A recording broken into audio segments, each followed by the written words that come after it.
ठाकरे बंधूंच्या युतीची घोषणा उद्या दुपारी 12 वाजता ब्लू सी हॉटेलमध्ये होणार। बीएमसीसाठी ठाकरे बंधू एकत्र, दोन्ही पक्षातील जागा वाटप पूर्ण, कुठेही रस्सीखेच नाही, राऊतांकडून स्पष्ट।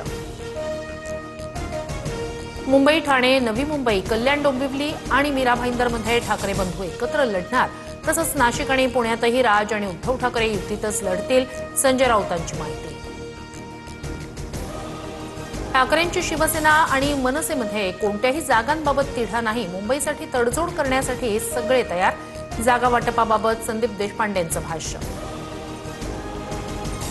ठाकरे बंधू एकत्र आल्यास महायुतीला काही फरक पडणार नाही, बावनकुळेंची टीका।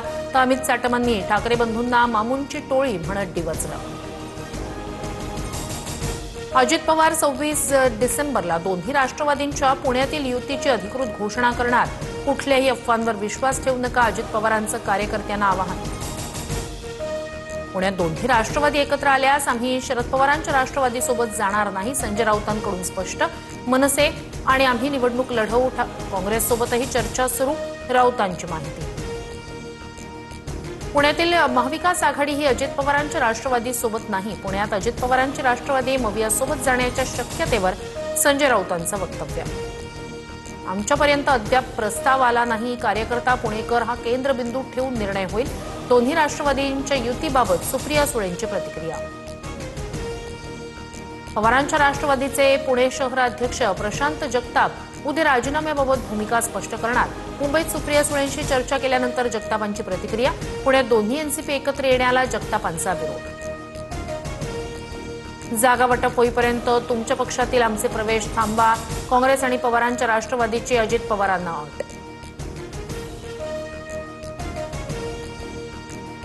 कोविडमध्ये मोफत औषधं दिली, मोदींमुळे आज आपण सगळे श्वास घेतोय, कल्याणमधील भाजपच्या मेळाव्यात प्रदेशाध्यक्ष रवींद्र चव्हाण यांचं वक्तव्य। मुंढवा जमीन गैरव्यवहार प्रकरणी अंजली दमानी यांचं मुख्यमंत्री देवेंद्र फडणवीस यांना पत्र, अजित पवारांच्या राजीनाम्यासह पीएवर कारवाईची मागणी, पत्रासोबत फोन रेकॉर्डिंग आणि पुरावेही जोडले। बीडमधील संतोष देशमुख हत्या प्रकरणात अखेर आरोप निश्चिती, विशेष सरकारी वकील उज्ज्वल निकम यांची माहिती, पुढील सुनावणी 8 जानेवारीला।